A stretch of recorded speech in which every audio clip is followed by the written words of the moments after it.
There is a misconception that Buddhism is a religion and that you worship Buddha. Buddhism is a practice, like yoga.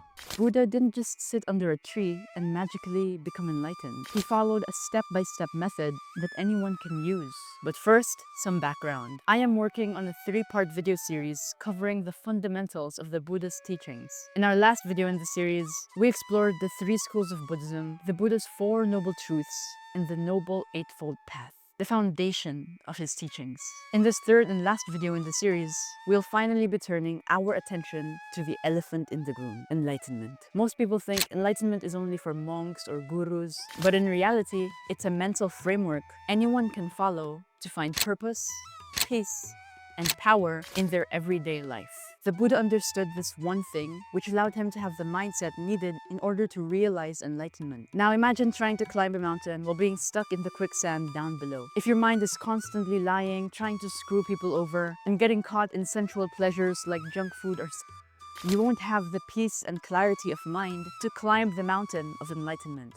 In order to realize enlightenment, we need to learn how to cultivate morality. And so Shila is ethical conduct, and it's the foundation of the Buddhist path. The Dalai Lama says, For true happiness to come about, we need a calm mind. And such peace of mind is brought about only by a compassionate attitude. and now morality or ethical conduct in Buddhism consists of 5 precepts. Number 1, do not harm or kill any living being. Number 2, do not steal or snoop in what is not your business. Number 3, do not commit sexual misconduct. Number 4, do not lie or speak harshly. And number 5, do not take drugs or intoxicants. And these 5 precepts, Shila, isn't about just following rules. You can give all the kindness that you want, but if the intention within you is an impure intention, you will not cultivate that calm mind that is needed to realize enlightenment. And so as for the actionable step in this video, pick one of the 5 precepts that you struggle with the most, and for the next 24 hours, just try to commit to keeping up to it. Now, this next step is by far the most important, but it's also one of the most neglected. You open DeepSeek for some casual research.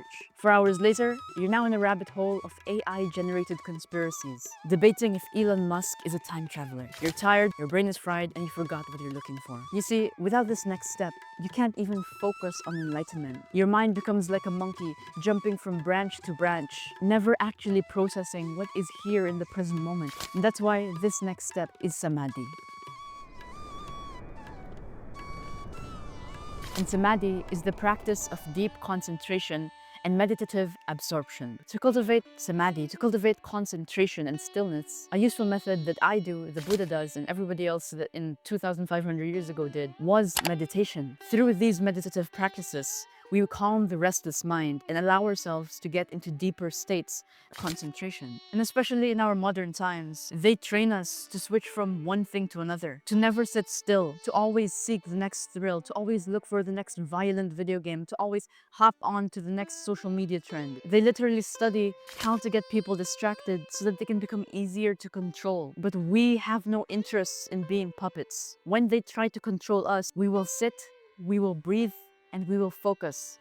And in that stillness, we will find power. And I'd like to share a really wonderful quote from Thich Nhat Hanh. To practice samadhi, to practice cultivating concentration, is to live deeply each moment that is given for us to live. And so the actionable step for this part, for samadhi, for cultivating concentration, is to set a timer for 1 minute and try practicing breath meditation. And when we train samadhi, we are better vessels of enlightenment. But now that he had samadhi out of the way, the last thing that the Buddha needed to figure out was how to attain complete liberation from life's suffering. Imagine you're dating someone who's hot but toxic. They gaslight you, breadcrumb you just enough to keep you hooked. And every time you try to leave, they've hit you with a "I've changed" speech. "I've changed, honey." Your friends all see it. And deep down, if you're going to be honest, you see it as well. You see the manipulation. But you cling to the fantasy that one day, your partner, they'll be what you want them to be. That's life without this next step. Constantly fooled into illusions, buying into lies. But this next step,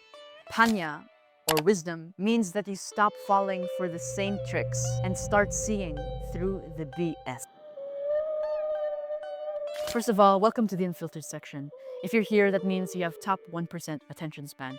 I bet so many people have already clicked off this video, but I know that you're still here. So I've been rambling for a while. Let's talk about some real shit now with this step. Now, Panya is the deep understanding of reality through directly experiencing what is in the present moment. Or in simple terms, seeing things just as they are. For example, on the same day, two people lose their job. The other guy panics, he feels like he's a failure, and he makes it personal. But the other guy just sees the situation just as it is.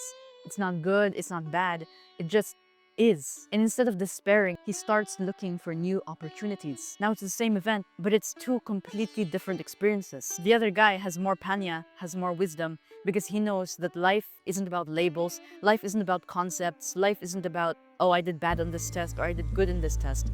Life is here. Life is what is just in the present moment. Now tomorrow I'm going to be joining a discussion with my friend Simeon and a couple of other people, Seeker to Seeker, Patreon, and it's going to be a discussion about Jiddu Krishnamurti. And this really amazing analogy from Jiddu Krishnamurti is the flame is the reality of life.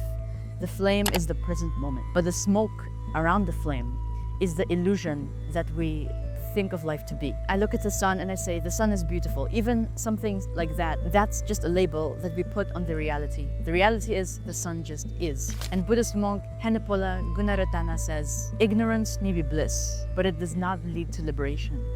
And so if we want liberation, we have to be willing to look at reality just as it is, not what we think it is. And so one of the ways that panya, that wisdom, is cultivated is through watching Dhamma talks from a Buddhist monk or a Buddhist nun. It comes from reading Buddhist books, etc., etc. But also, wisdom is universal. It doesn't just have to be Buddhist, or it doesn't just have to be Krishnamurti.